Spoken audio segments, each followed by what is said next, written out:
a professor from a European culture speaking a European language or several European languages communicate about a shared topic, literature, in a Chinese context for students whose major upbringing in language is filtered through Chinese grammar.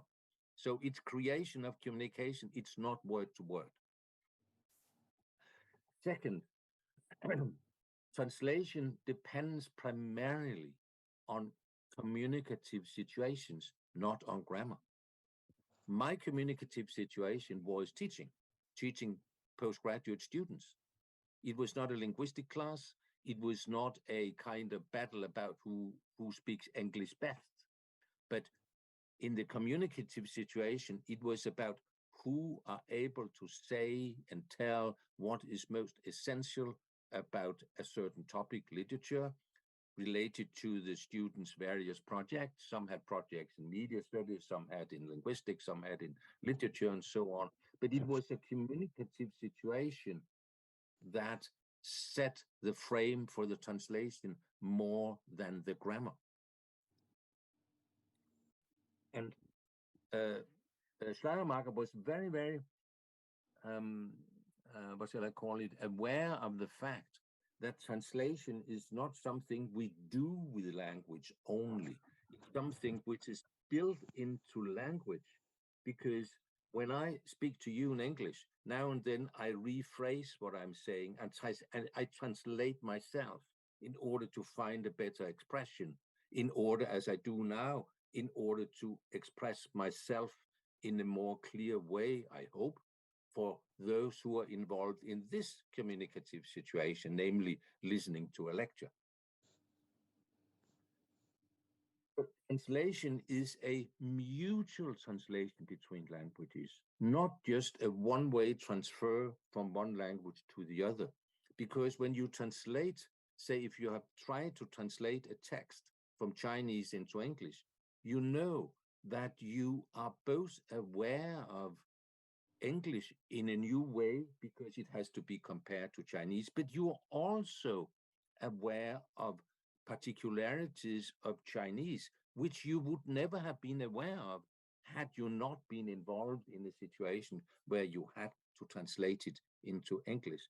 So there's a mutual relationship between languages when it comes to translation. And that's how, for instance, loans between languages occur. You take English words into Chinese, you pronounce them differently, you treat them differently in grammar, but you take words in from English. Zoom is not a Chinese word, but this is a Zoom lecture, and you will say the same in Chinese. And in the same way, other languages take in words from whatever language they are in contact with. So translation has to do with mutual exchange between different languages.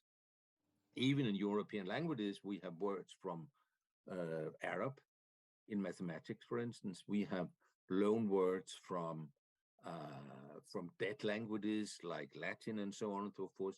So it's a mutual translation between languages. Both languages are kind of exposed to each other. Translation is a negotiation between meanings, not a mechanical replacement of words from different languages.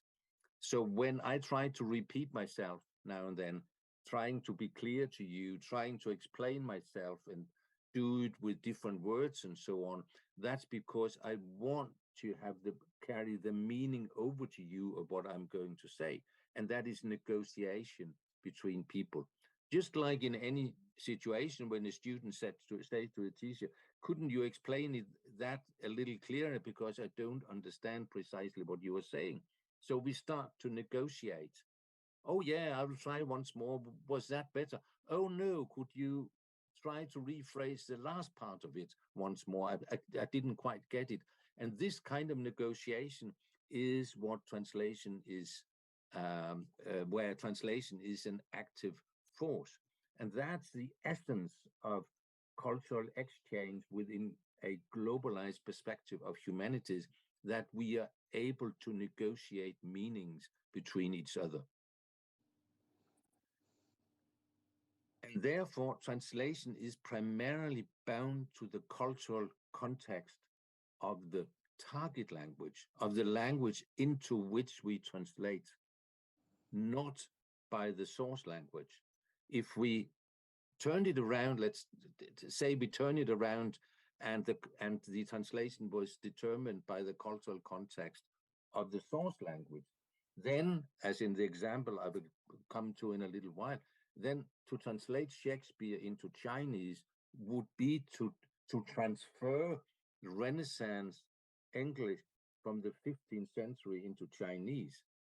And it will be completely dead for any audience in China, because what on earth should they be interested in Renaissance English?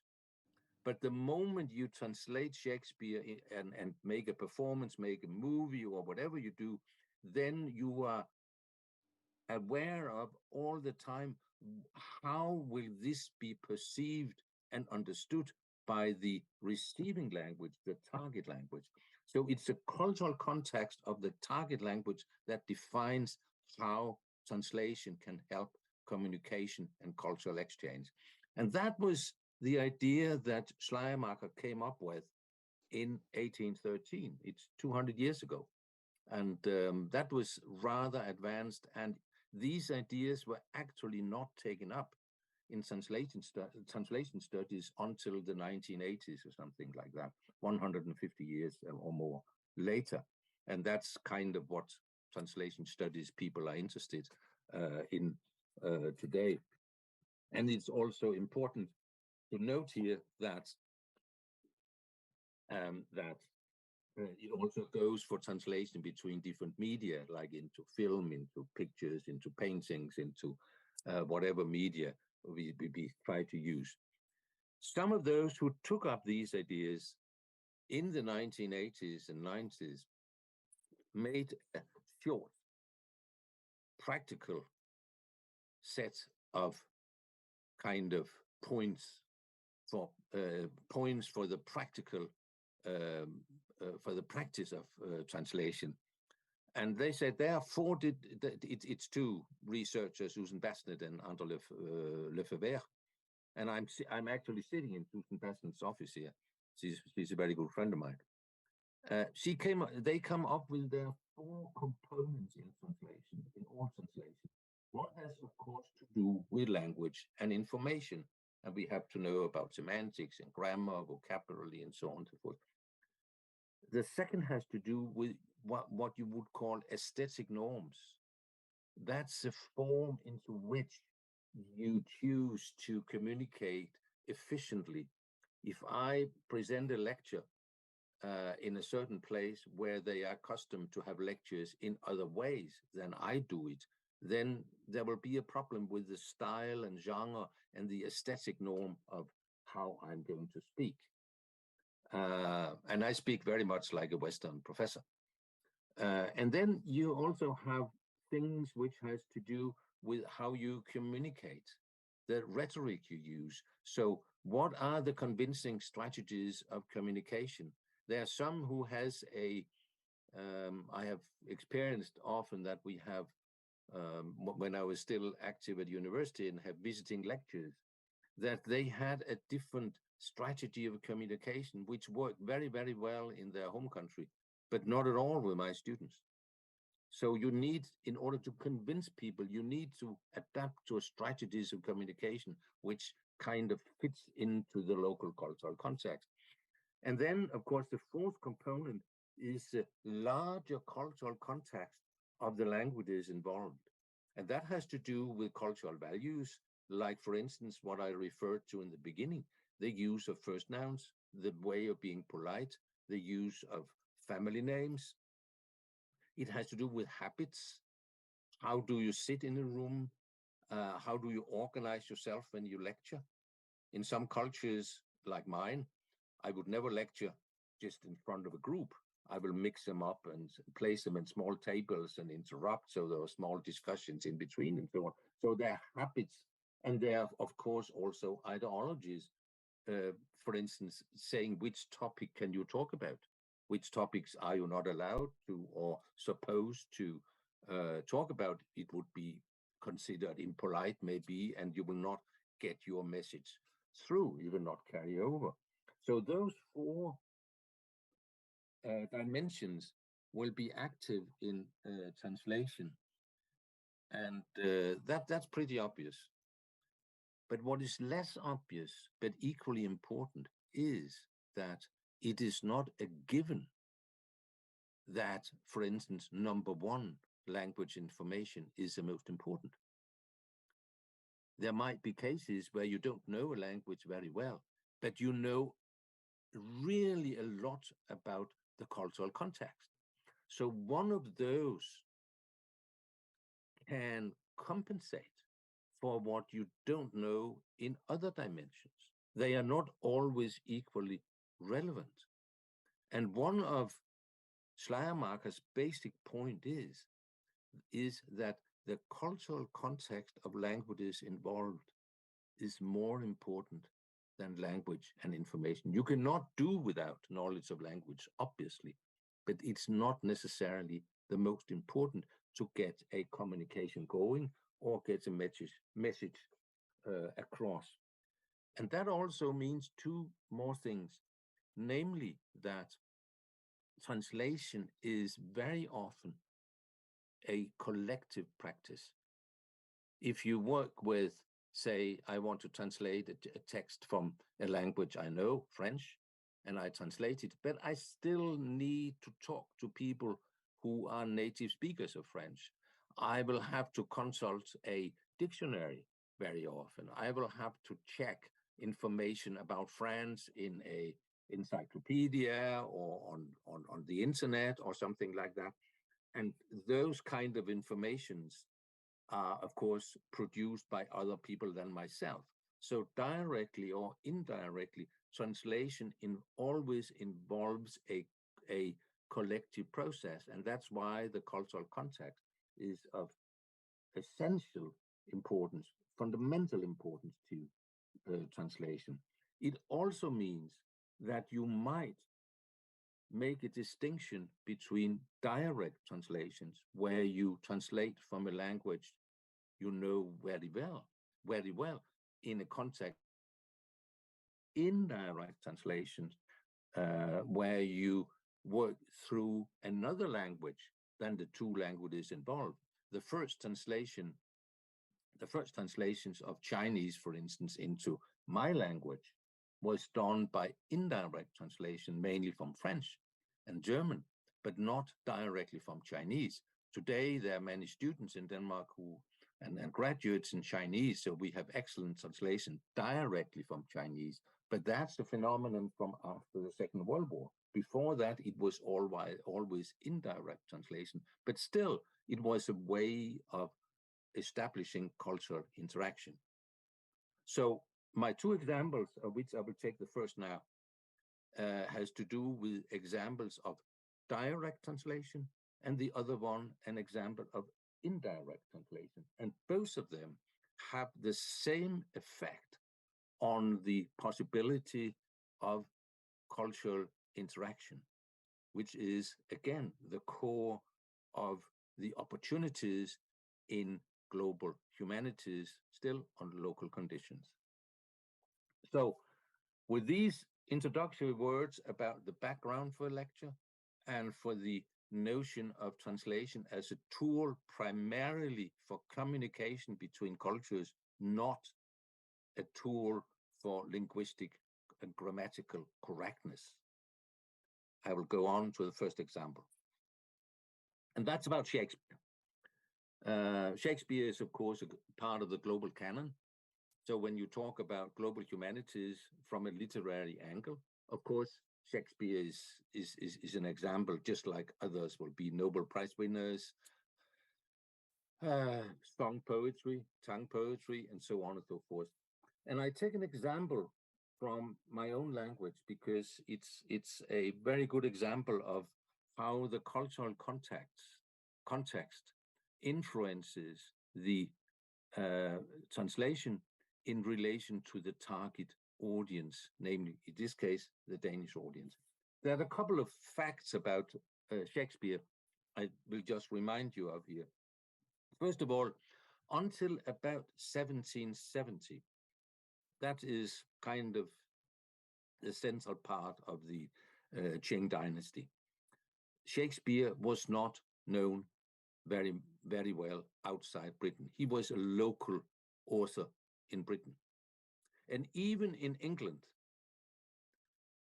the reading of Shakespeare was not based on the entire collected works of Shakespeare.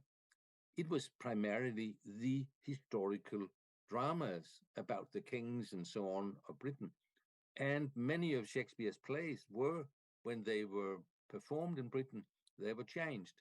Those of you who know King Lear, one of Shakespeare's big plays, will know that the tragedy ends with the death of Lear and Cordelia. And but this version was for 200 years simply not used. Shakespeare's own version was not used in Britain. It was rewritten so that Cordelia and Lear suddenly come back to life and everything ends happily.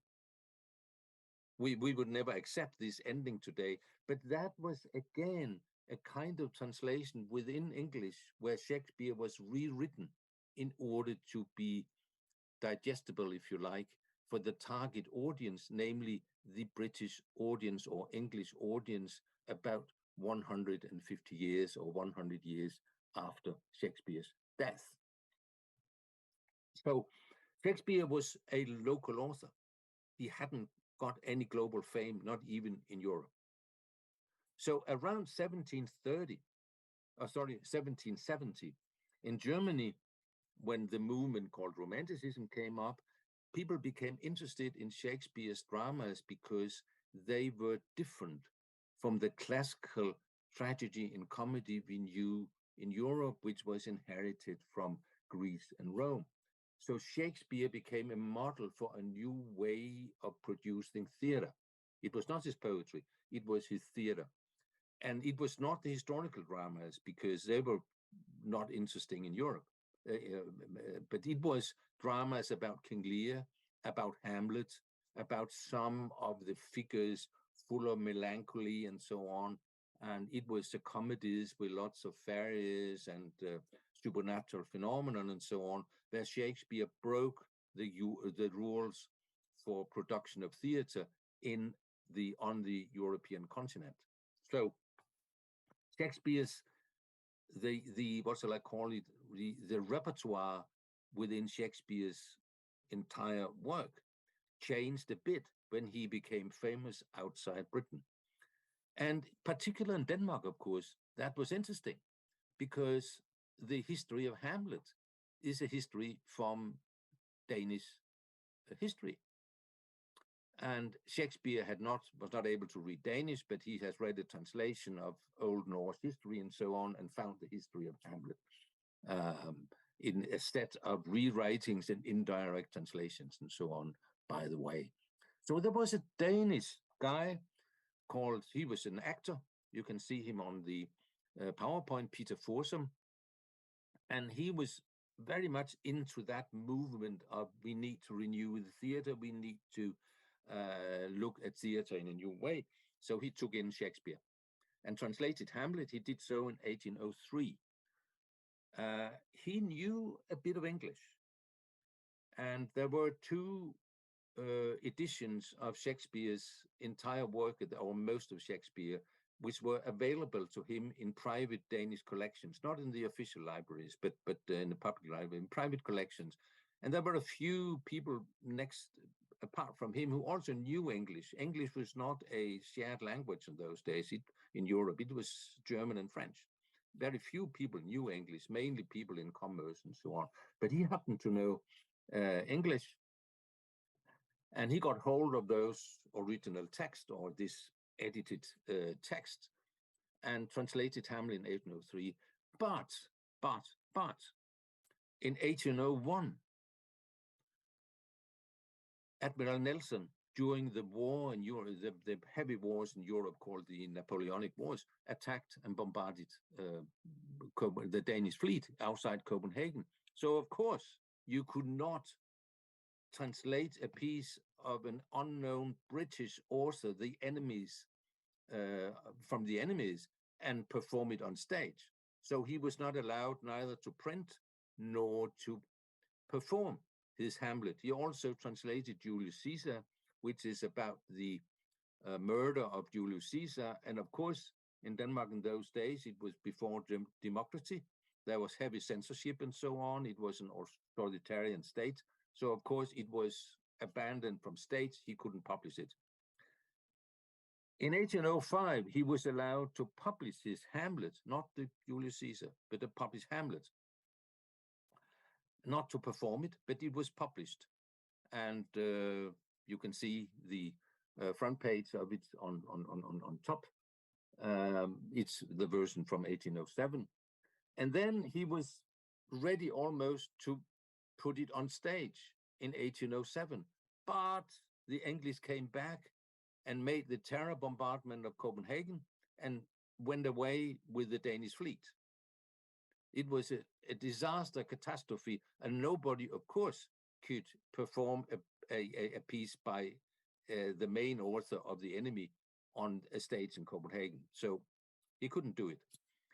Then a little later, in 1813, when the wars in Europe during Napoleon started to kind of disappear, or the peace treatments were being prepared and so on, then he was allowed to perform Hamlet on stage in 1813. At that point, Denmark had lost the war. Denmark was without any money. It went default. The state went bust. It was really a disaster. And then Hamlet suddenly, in a new cultural context, got a new role, which meant that it could be translated and performed. Namely, now Denmark, like Hamlet, were the victims of a brutal force, namely the English. And being victims and noble, we are the losers, but we are better people than the others. Hamlet was better than the rest of the actors and the powers that destroyed him in Hamlet. So it also now gave a new dimension to a Danish nationalism. Having lost the war, having lost its empire, Denmark was ruling over Norway and parts of Europe as well, and it lost everything. So now there was a possibility through Hamlet, which was part of old Danish history. He's a Danish prince from way back in a more kind of mythical part of history and so on. So the possibility of translating Hamlet for an audience who needed to get some kind of self-affirmation, Hamlet became a success on stage with Forsum playing Hamlet. And he was allowed to translate almost all of Shakespeare's play before he died, and they came out a little later. But what I want to show you here, if we go back to the practical components, that here we had a man who knew some language, had access. It was a direct translation, but he had to consult people and various sources and so on. He had now a new cultural context because they had lost the war, and the Danes need to be reminded of a nobility and noble character from the Danish past. And then he had to adapt the aesthetic norms of Renaissance Shakespeare to a Danish audience and a Danish performance in 1813, and also the communication and the rhetoric, which is about you are victims, but you are better than the others. And let's see a piece, I have translated it from Danish, about how Forsum thinks about the communication, the translation he is making. I will read it to you, although I hate reading directly from the PowerPoint, but I have put into brackets in yellow the references to the 4 points you have seen here. We can see how those are the 4 ones he moves between in order to create an cultural communication on the conditions of the cultural context in Denmark in 1813. I have allowed myself small deviations from the prosody in places where the correct meter would have taken power and vigor away from the poet. Prosody is about rhythm and meter and so on. And that has, of course, to do with the communication, because that prosody, he had allowed himself a small deviation. Otherwise, he wouldn't be able to communicate in a new language. In this translation, I have relentlessly obeyed the following principle: to express the poet with as much dignity as I was able to, faithful as an echo, repeating what his spirit called upon me to do. So he's trying to respect the aesthetics of Shakespeare. To those who blame the translator his use of old words and phrases, he will respond that he has used such words wherever they were more powerful than newer ones, and that he had strived to cast a shadow of Nordic antiquity and to induce an older tone into the entire work.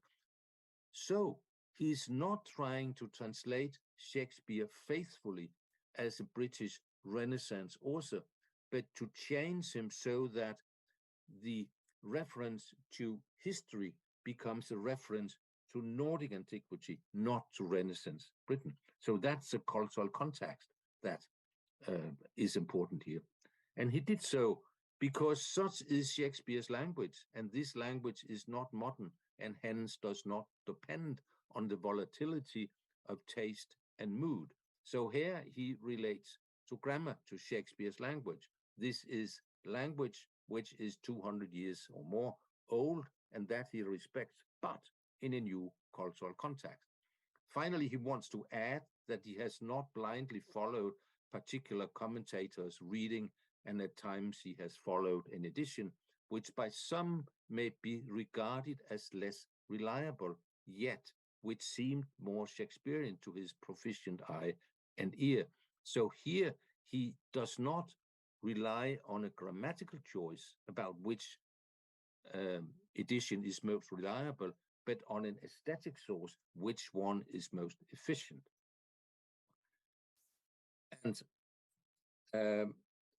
this means that we can clearly see that he uses all the 4 dimensions for practical translation, but with a main emphasis on the cultural context of the receiving audience. And in this way, what he's doing is to create cultural communication between the Danish language, the English language, the former enemy over there in Britain, and the Denmark after the war. So it's about cultural interaction on the condition of the local culture here. Now, that was the direct translation example of how translation is about communication in a cultural context of the target audience. Now we come to the indirect translation, what I called China going European. Here we have 2 pictures of a collection of Chinese poetry from mainly poetry from the Tang and the Song period in a book by a German called Hans Bethke. It's called The Chinese Flute. And then to the right in the picture, you have a cover from a musical masterpiece of the German Austrian author Gustav Mahler called Das Lied vom der Erde, the Song of the Earth. And you can see there lots of Chinese calligraphy on the cover. And this combination of the translation of Chinese poetry and the musical translation of the poetry, namely a media translation into music, is an example of indirect translation. And I will try to explain you why and why I think this is an interesting case. First of all, there's 3, say, levels of translation involved here. First of all, the book by Hans Bethge came out in 1907, and Mahler wrote his piece in 1908. It was only performed a little later. And Hans Bethge translated the tongue and song poetry, or the entire poetry up to the 19th century, mainly song and tongue poetry. He translated it from existing direct translations in French, German, and English. So that's the first level of translation. People before Hans Bethge has translated directly sometime in the 19th century. And then there's Hans Bethge, who then translate from those translations into modern German around the turn of the former century. So that was indirect translation simply because of the fact that Hans Bethge did not know Chinese, but he was preoccupied with the mode and the tone of Chinese poetry.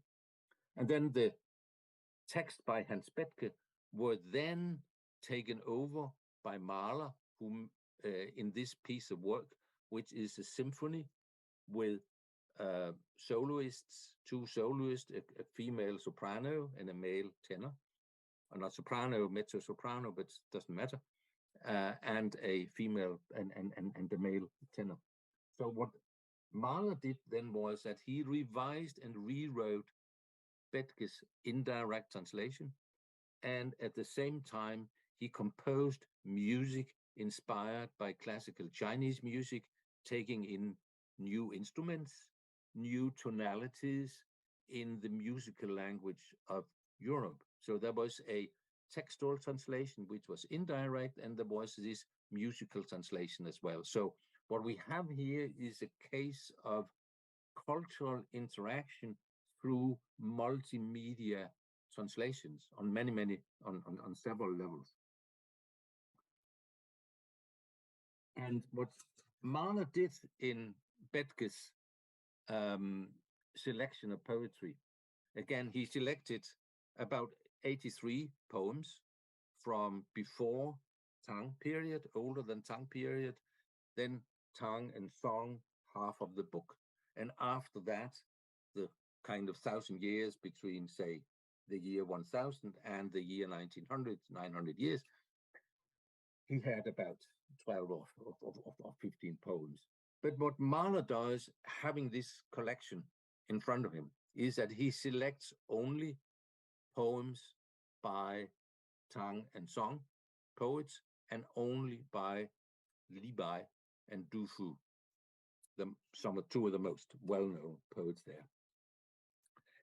And what he also does, which we will see in a little while, is that he modifies Bethge's indirect translations so that they fit into the poetical aesthetics of the late 19th, early 20th century in Austrian and within the German cultural area, we could say.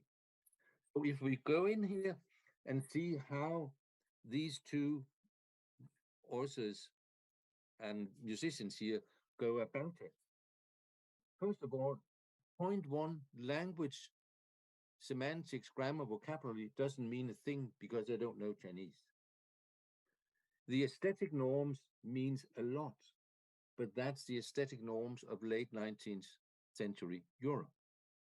Communication and strategy means a lot because all the poems that Mahler selects from Bethge's book are poems which highlight the individual feeling, the individual melancholy. It's not poems about war. It's not, there are such poems in Bethge's collection. It's not about war or outward activities and so on. It's about the inward, mainly melancholic mood, which is typical for end of the 19th century in Europe. So there's a communication, a communicative and rhetorical selection. And then what is really important here is that Bethge knew a lot of the cultural context of China. He was an expert in Chinese culture, not able to read Chinese, but he had a lot of understanding of the culture of China, and later on he did the same with Persian, Iranian, Persian poetry, and so on. He didn't know the languages.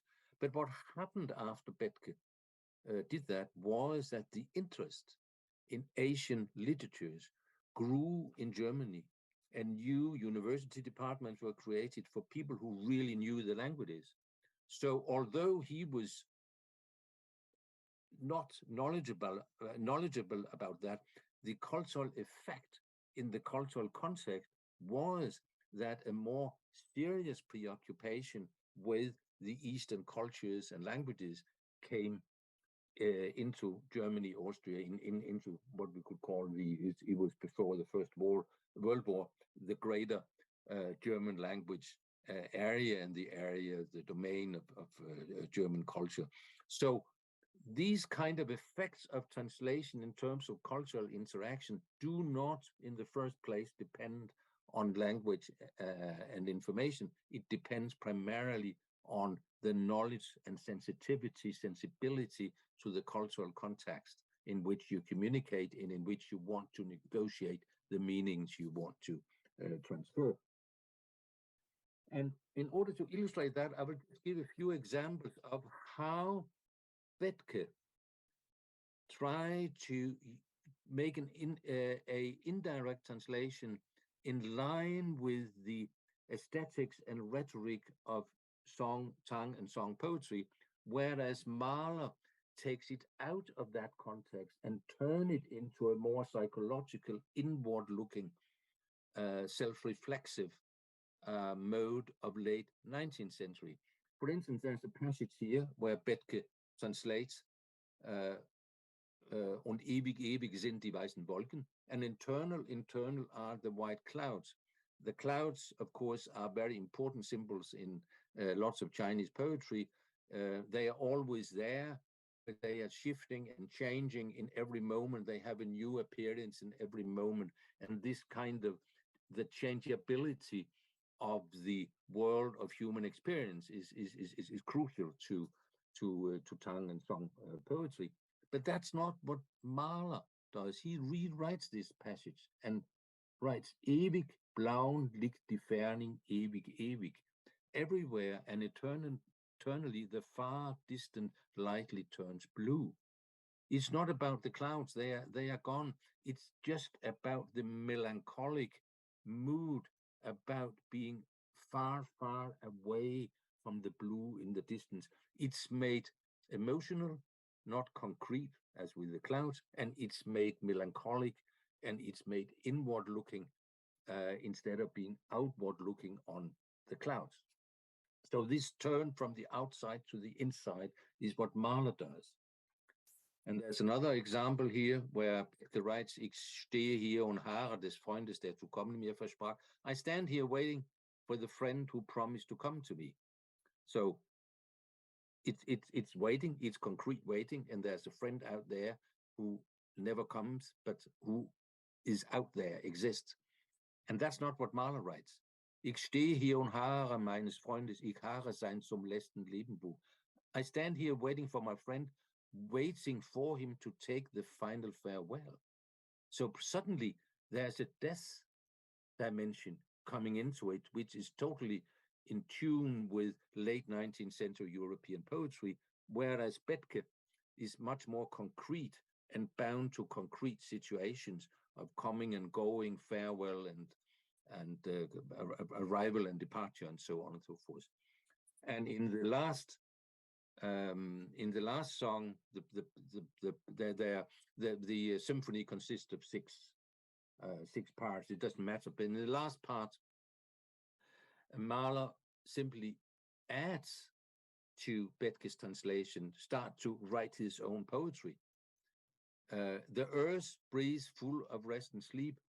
All longing now wishes to dream. That's not what Bethke writes. He's very concrete. Here is the earth. That's full of rest and sleep. And then suddenly a longing is attached to it. Again, this internal melancholic dimension. And then he adds, O Schönheit, O ewiges lebenstrunkene Welt, O beauty, O world of the world intoxicated with love and life. So we are having something which is very concrete. the earth which breathes sleep and rest, and then it becomes a huge world with abstracts like love and life. So this is a process where we can see that the cultural interaction between through translation between Europe and China is made on the conditions of the target audience here, but also through Bethke's influence on what happened in Germany with regard to the interest in Asian cultures. It also started a process which went far beyond, which actually went into linguistic and philological issues and so on and so forth. Now, my last point here, now we are coming to the end, is that these two examples are examples of how the early ideas about translation from 1813 in Germany, and the 4 points I have referred to here actually have been motors for a globalized recognition of two great artists, namely Shakespeare and Gustav Mahler. There's no, I mean, you can, Mahler's symphony, Das Lied von der Erde, the Song of the Earth, is performed every year all over the world. You could buy the records, you can stream it wherever you go. Shakespeare is used, transformed, rewritten, performed, filmed, whatever, all over the world. So the initial processes of translation on various levels has produced a global circulation of certain authors and certain composers, but first of all have initiated a global possibility of connectivity between different cultures. Because when you perform Mahler, say, in China, and it has been transformed in China, or in East Asia, in non-Chinese cultures, of course, it will be a Western composer. But the conductors, the orchestra members will have a different musical acoustics, if you like, in their ears because of the local musical traditions. And when Shakespeare circulates worldwide, there's a huge difference between the way he was circulated as or kind of became part of a global canon, as in the way the British Empire did it, and the way the translation process did it. In Britain, when they started to set up schools and education in their colonies in Asia and elsewhere, Shakespeare was introduced as the most important author in the world, and that was a kind of top-down process. He was simply taught in schools in Africa and Asia and Singapore and Hong Kong, Australia, wherever the English went. That was a top-down imposition of a globalized version of Shakespeare in the way in which the British Empire wanted him to look. There are books about it, in particular in India. The translation process I have introduced here is an entirely different, you may call it a horizontal way in which in global humanities might study how a local author can reach a global circulation and have a meaning globally, but only through translations, performances, media rewritings, or whatever on local conditions.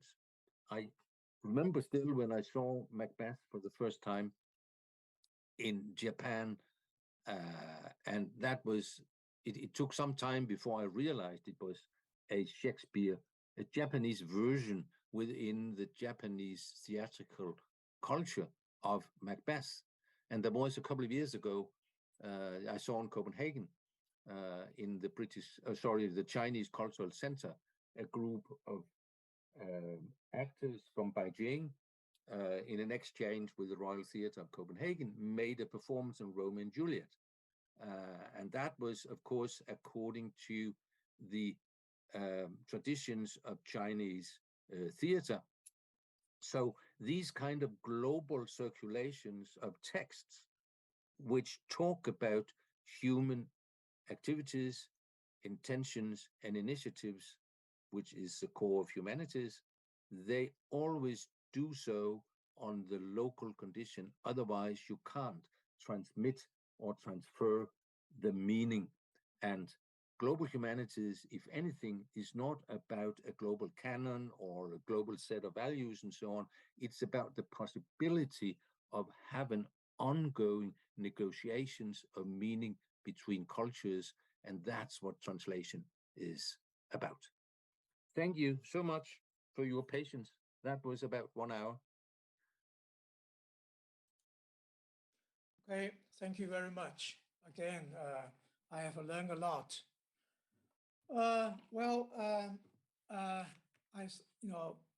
We have more than 200 participants.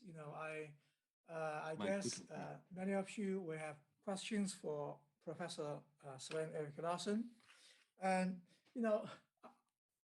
but perhaps I can share some of my experience, my feedback, first, and yeah, that be okay? That would be nice. Yeah. Yeah. Okay. Yes. Yeah. Please go ahead. Yeah. I while listening to your lecture, I have thought about, the Chinese adaptations of Hamlet, for example, or King Lear. I guess you may have heard of, opera, Chinese local opera version of King Lear, King Lear, or other Shakespeare, plays, But then, in scholarship, there have been a lot of debates, a lot of voices, in some scholarship, but not perhaps today, but about 10 years ago, in like Shakespearean scholarship, I've read some, some comments, they were not, there are problems in how to evaluate, this kind of adaptations. They are far away from, Shakespeare. They do not look like Shakespeare. It's only a plot, or some characters. So my question is, when you are confronted with such, adaptations, such performances, of Shakespeare plays into some local opera, local theatrical forms, So how would you comment? How would you make comments? In scholarship, you have to share your experience. You have to give your comments. So then, but then I think I've learned a lot from your lecture. It's in the end you say negotiations. The meanings are produced, in negotiations, and such, offered me a new perspective into how to interpret, to comment on such adaptations. Maybe I can ask you to further your. Yes, I will. Yeah, when you talk about Shakespeare scholarship, as a Shakespeare scholarship may have two legs, if you like. One is the study of Shakespeare's text according to the manuscripts and whatever we have. Luckily, Shakespeare is a wonderful case because we don't know anything about him, basically, and we don't have any manuscripts. So good is much more difficult because we have letters and manuscripts and I don't know what. Shakespeare is a kind of open for interpretations. And the Shakespeare scholarship, on the other hand, that's a study of Shakespeare scholarship itself. How has Shakespeare been evaluated up through the centuries? And one of the interesting things is that, and you know from the Ibsen tradition, you know very well, is that Shakespeare has, as I said, only been a global author after the beginning of the 19th century. And so therefore we have to discuss how did that happen. And that happened in the moment that it was people outside the Shakespeare tradition, outside Shakespeare scholarship, like the German Herder, who started to see, well, Shakespeare is doing something different, what the British maybe have not even seen themselves, but which we can use on the continent.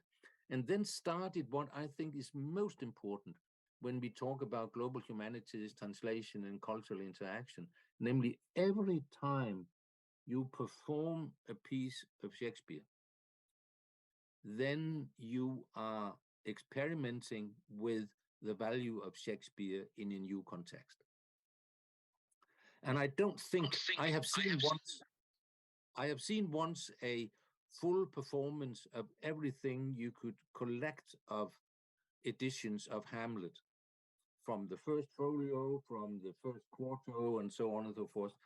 And that was a performance of 5.5 hours, I think. Then you have, and it was extremely boring, but because the long colloquies, which were needed in classical theater, where you didn't have lighting and so on, you couldn't have all these fancy things we have in a modern performance.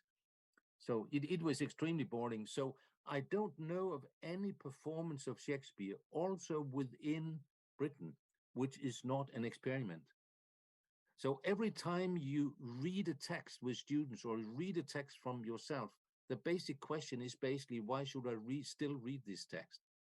So if you don't accept that the use of Shakespeare is an experiment, but only that it confirmed, we perform him again, and then we confirm that he's part of the canon. No, we perform him in order to evaluate, should he still be part of the canon? And I think this experimental approach is what happened in translations. And I've always said to people from Britain that you are unlucky. We who are not native speakers of English are really, really lucky, because we can get new translations of Shakespeare, which make him valuable for a new audience, new versions of Shakespeare. But when you look up in one of the standard editions now of Shakespeare, then the text is basically 1/3 of the book. And the footnotes and explanations of context and Renaissance English and so on and so forth, that's 2/3 of the book. But you can't perform that. That's impossible. You can't stop you cannot have a scholar standing in the wings, and every time there's a strange word in Renaissance English, then step forward and explains to the audience. It has to be, like Forsum said, I have to move the old English word out of the English context and place them in a old Danish context. Otherwise, the audience will not get this sense of this happened 300 years ago or 400 years ago. And therefore, I think when you put translation as creation, see it as creation of communicative possibilities at the center, then this notion of experiment every time you perform a Shakespeare or perform the Symphony of Mahler, which has also seen different versions and so on. And so I think this is the core also how we keep traditions alive. That's by forcing us or having the courage to do what has not been done before and see, are the texts good enough to do that? And I think that's what's happened. I mean, you're an Ibsen expert, Cheng Chao. So what happened to Ibsen after 1911 in China was precisely that there were experiments with Nora or a doll's house in particular, about how can we get that women's emancipation into a Chinese culture so it can be understood as emancipation in China, not understood as emancipation as it happened in some faraway country and so on. And I think this is the essence of reading literature, it's the essence of performing, it's the essence of transforming novels or texts or dramas into film and what we have today. We have to put it at risk every time we read it. And I think that's what Forsum did, and that was Bethke did with his poetry. Well, thank you. Thank you for this answer. Well, my other question is, you have been in China, many times. You have taught Chinese students, you have many friends in China.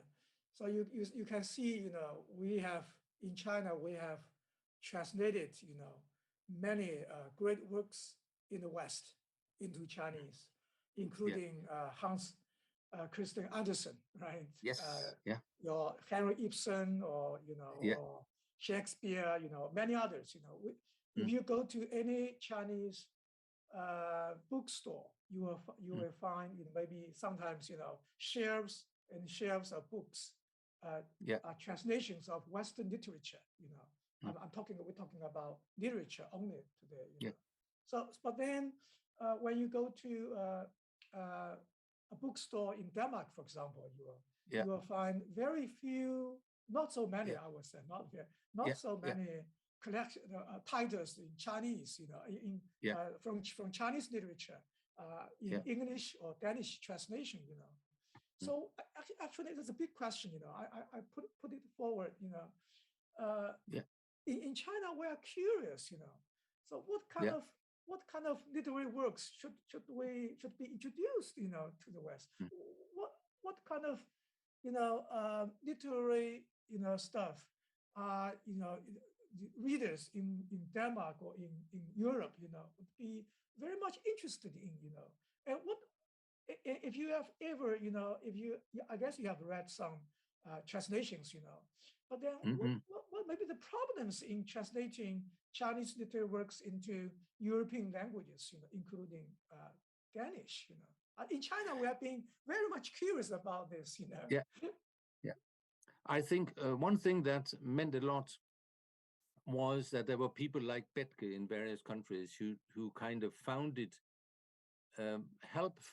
founding, I will say, the basic condition for what you were asking about. Namely, we needed to have a proper teaching of Chinese, because there has to be a linguistic knowledge which could be distributed to Chinese.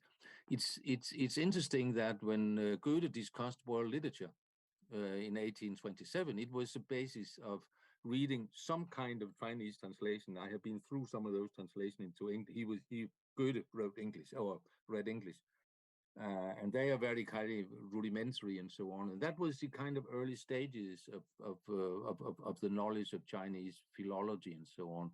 After the Second World War, it changed a lot, but I think it was only after China became a global cultural player, both in politics and economics and so on, and a couple of Nobel Prizes and so on, that made translations from Chinese, at least into my own language, a matter of not just finding some way of getting the Chinese text into Denmark, but do it properly by somebody who knew all the 4 levels of I came up with here.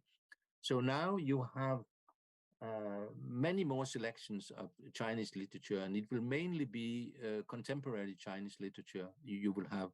I just bought last year one of an old Danish poet who actually, I didn't know that, had studied Chinese back in the late 40s and early 50s. He translated, it was a really fantastic book where he translated only Song and Tongue poetry. It was absolutely fantastic. So it's coming, but it's a difficult thing. And I think that the Chinese, both because of the proximity to European colonizers, China was never colonized, of course, but there was influence in Hong Kong, and the Germans, by the way, performed Mahler very early on in the German, what was it? They had a small area north of Beijing out to the coast. Shandong, Qingdao beer. So there has been this opening to Europe for many different reasons, mainly colonization and so on in China, which we have not had say in my own country. But you will have lots of translation Chinese and French and German in particular, because those were the powers that were out there in China. But it has come, and I think that which is also an important thing for aspect for China, that a couple of Nobel Prizes has really helped a lot to get the translations out and get good translations out. So I think it will come, my daughter-in-law is a very keen reader. She's an engineer, but she's avid reader of literature, and I have given her a couple of Lianke's book, and she really liked this kind of what he called mystical realism.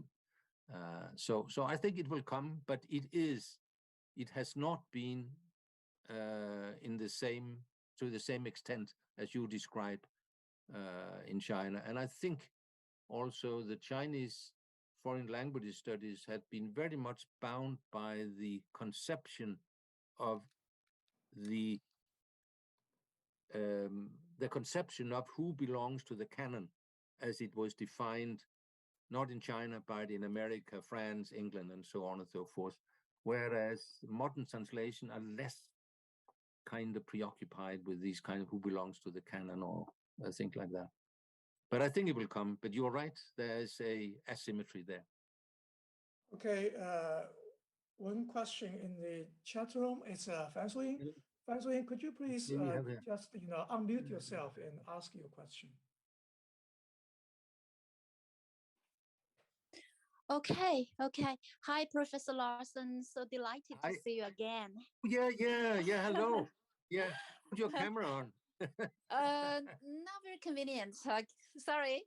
So, according to your wonderful and very interesting examples, I guess the popularity of Shakespeare in Denmark was purely, if not purely, but coincidentally contingent, right? If it were not for the rising of nationalism in Denmark, probably Shakespeare would not reach such high popularity. What happens to Shakespeare in Denmark after the example I gave, which is the introduction of Shakespeare in Denmark, and the interesting thing is that it happens through Hamlet, which was what we familiar to Danes in that period and so on. But after that, I made the claim, and I was really almost torn apart when I did it in a lecture, when I said Shakespeare is the most important playwright in Denmark, much more than the Danish playwrights, apart from one. Theater writing is not that excellent in Denmark. But what has happened to Shakespeare is that he has been translated and retranslated again and again, which means that he has always been turned into a playwright which is important for an actual audience up through history. When the new Royal Theatre in Denmark was inaugurated, 2010, I think it was, of course, it was a Hamlet that was a completely new one, rewritten. The text was absolutely changed and everything. But of course, the core of it was about the main characters' kind of dilemmas and so on. It was a psychological drama and so on. No, Shakespeare came in as a contingent event, that you said, but he remained there and has been a stable, just like Ibsen. They have been a kind of backbone of Danish theatre together with the Danish 18th century drama. All the other writers, playwrights, they have been in and out and lost popularity and so on. But Shakespeare, Ibsen, and this Danish one has been the backbone of Danish theatre, where if you have something to experiment with, those are the playwrights you take out and try to carry your experiment through. That's I think is an important thing. Okay, yeah, I got it. Thank you very much. So Shakespeare stays there, right, no matter what, because of his solid literary value. Were the Danish people insulted when in Hamlet he says that Denmark is a prison or something? Of course not. No. Oh no, not at all. I mean, that was not what was highlighted in the first performance, I have to say.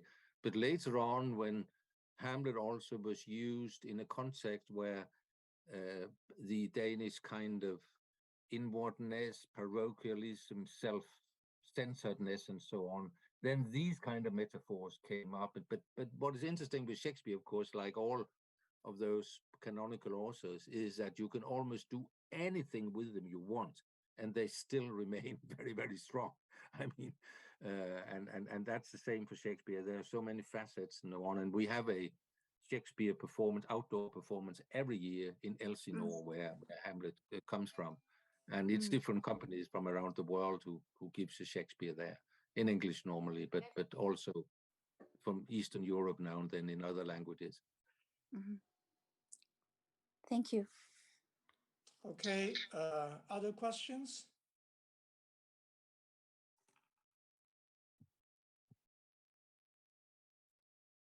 Oh, half an hour. I've thought an audience called Wang Yutao has raised his hand, right? Once more, please. I didn't get it. Wang Yutao, are you there? Somebody disappeared. Yeah. Somebody is anything in the chat? His hand. Yeah. Okay. So, okay. Yeah. You have another lecture next week, right? Yeah. It's that also will be Tuesday. Yeah. That will be a question. There's one more question in the chat room. Could you please have a look? Yeah, there was one more message here. Yes. Yes, yeah. The question is, do you think the negotiating power of a translator is determined by the kind of society he lives in or she lives in? Yes, I think so. One of the things which have been discussed in other types of translation than the more, what should we call it, literary ones or aesthetic ones we are talking about here, is of course translations which are made in conflict zones of various kinds, which has also to do, of course, with globalization, peace agreements, peace negotiations, where you need translators. And it has been argued that one of the underestimated aspects of translation in those contexts is the notion of trust.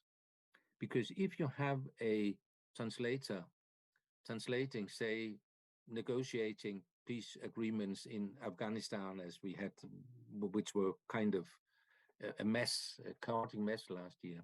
If you have a native Afghan translator as part of the negotiation team, and he has to tell the chiefs, the tribal chiefs, which are representative of various Afghan fractions, that the foreign guy, he calls him an idiot.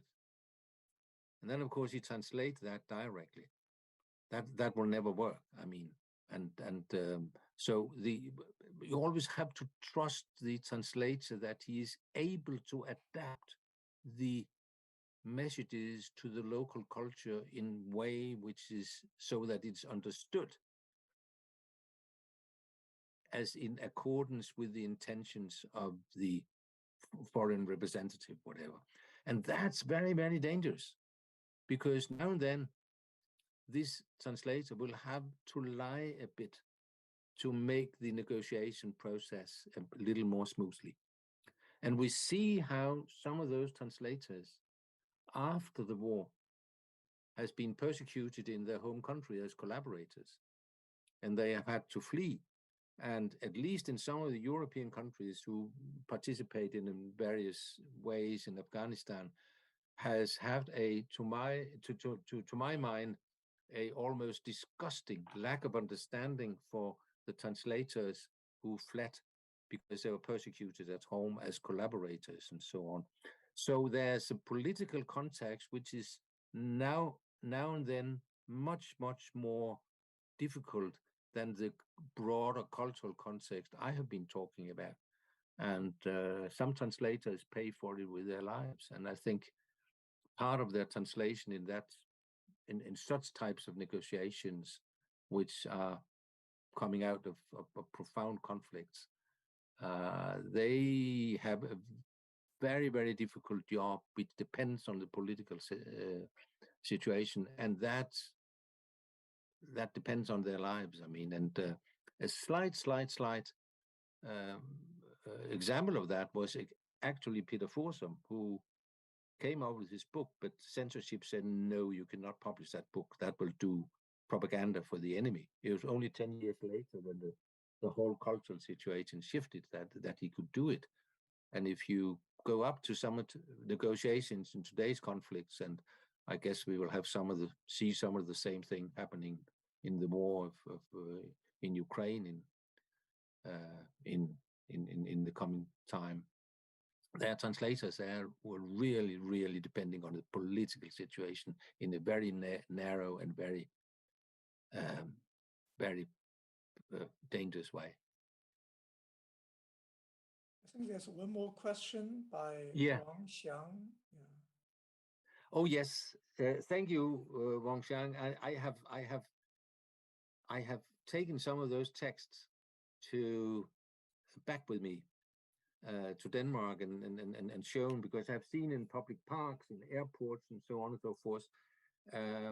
In Europe, you will say, and in America, in English, you will say, if you see a beautiful lawn in a park, you will see, keep off the grass. And this kind of direct command will be very, very impolite in Chinese. So what I saw was near my apartment in the campus at Sichuan University was, please think of the delicate small grass plants, or please keep away from the tender grass, and so on. There was a kind of poetics to some of the ways in which public announcements are made in China. And so I think there are levels of politeness here, which are different, not only in political slogans and so on, but also in interaction. When I talked about my attempt to say to the Chinese students, you can just use my first name, because that's what we use where I come from, and I'm here to teach you about how it goes on in foreign universities and foreign languages. This was just, it was just impossible. I mean, it didn't happen. And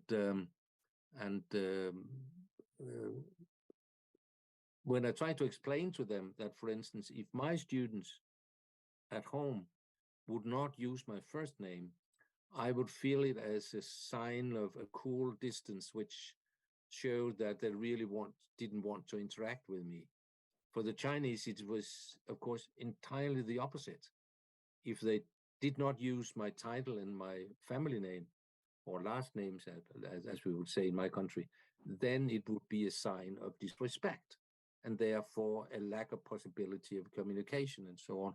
And I think that's the same with the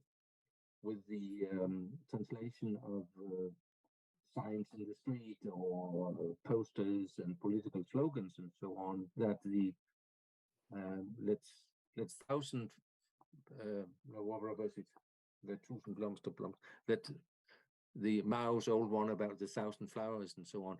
I mean, this kind of metaphorical speech will be very, very difficult to translate directly. If translated in a way which would be efficient in a European or Western culture, it had to be very direct. It's be what we call a one-liner, and I think that's a different thing in Chinese culture, and that's why it's so important to stress that translation has to do with the cultural context of the receiver. But the Chinese text I read in English in China was of course translated within the cultural context of a Chinese receiver, so it's much more a direct translation with a strange flavor to it. But that's a very funny example also when translations goes the other way. Right, right. Yeah. And at my university, some professors are working with local government, Yeah, to correct, the translations in yeah, public space, in public spaces, yeah, Yeah, yeah. So yeah. That's then we try to publish a book, uh, yeah. which we Okay, yeah, in which we recommend some standardized yeah. translations of some I think public I science. think that would be yeah. I think that would be very very useful thing. Very very useful. Yeah, yeah. But I mean, when China starts to open now after the COVID again, and more people will come in, I think that will be a very very important contribution to that. Mm. That's global One more shared by question. people. So the Analects, yeah, the Analects is a very interesting book. But also when you read about Taoism and this Confucianism, when you read about Buddhism, when you read some of those, or just a treaty about the war, the old treaty, I've forgotten the name of the author, the old treaty about the art of the war. It's translated. It's very very yeah, yeah. It's very very different. It's very very difficult to read for a Western reader who is accustomed to have a much more sharp, categorical way of formulating philosophy and religion and so on. Think of the 10 commands we have in the Western: do this, do this, do that. Whereas the Chinese way of formulating principles in these old writings are, are, um, are formulated in a way where it's very difficult for a Western reader to grasp the categorical nature of the statement, because it's embedded in a flow which is different. I was very impressed with, and I learned a lot from it. We normally say in English or in Western languages, when you are launching a project which you haven't thought through and which is just impossible to realize, you say we are building this ship while sailing, or we are paving the road while driving on it, and so on, that the process and the result are kind of mingled in a confusing way. My experience was, when I tried to get some grip of Taoism, was that this is exactly the center of Taoism, that you only discover the road when you start walking. Otherwise, you wouldn't know where it was. And this kind of, that the result and the process are kind of combined.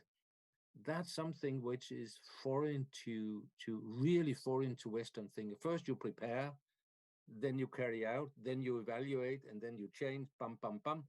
But this kind of, yes, combining the process and the result, which I think is essential, and which has to do with a wisdom which is foreign to Western thinking. And I think it's also something which is missing in the Western thinking, that because there's a profound pragmatism, is it? You don't define the road before you start to walk on it, because how would you know what the road was?